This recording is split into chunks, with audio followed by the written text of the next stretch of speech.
संज्ञा की परिभाषा: किसी भी व्यक्ति, वस्तु, जाति, भाव या स्थान के नाम को ही संज्ञा कहते हैं। संज्ञा के कितने भेद हैं?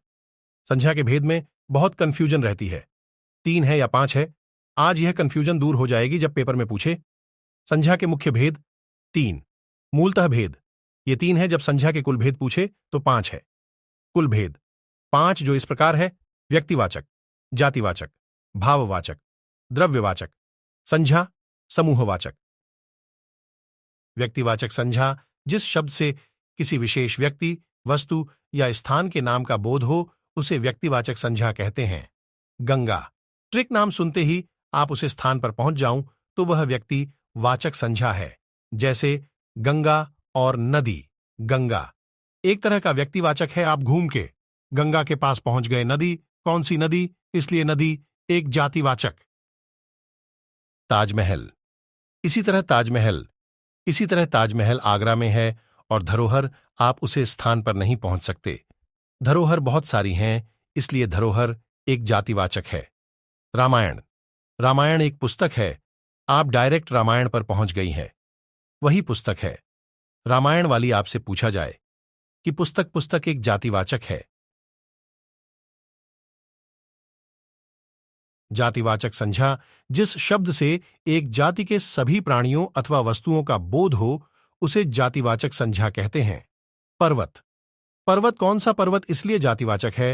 हिमालय होता तो वह व्यक्तिवाचक होता। कुत्ता कौन सा कुत्ता बुलडॉग कुत्ता होता तो वह व्यक्तिवाचक होता।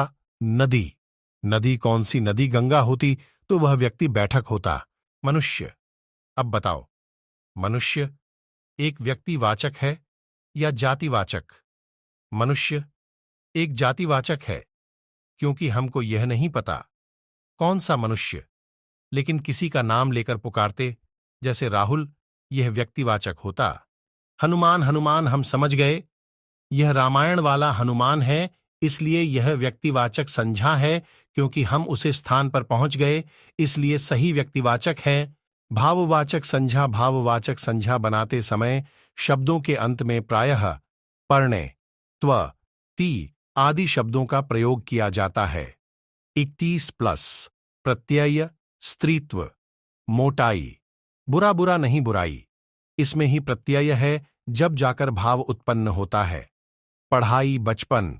समूहवाचक, समुदायवाचक संज्ञा, इसमें कुछ समझने की जरूरत नहीं है, जिसमें समूह हो और समूहवाचक है। इसकी परिभाषा इस प्रकार है: जिन संज्ञा शब्दों से किसी भी व्यक्ति या वस्तु के समूह का बोध होता है उन शब्दों को समूहवाचक या समुदायवाचक संज्ञा कहते हैं। जैसे भीड़, मेला, सभा, कक्षा, परिवार, पुस्तकालय। द्रव्यवाचक संज्ञा: जो शब्द किसी ठोस, तरल पदार्थ, धातु, अधातु या द्रव्य का बोध करते हैं द्रव्यवाचक संज्ञा कहलाते हैं।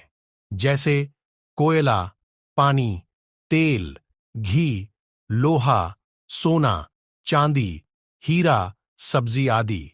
मेरी वीडियो अच्छी लगी हो तो वीडियो को लाइक करो।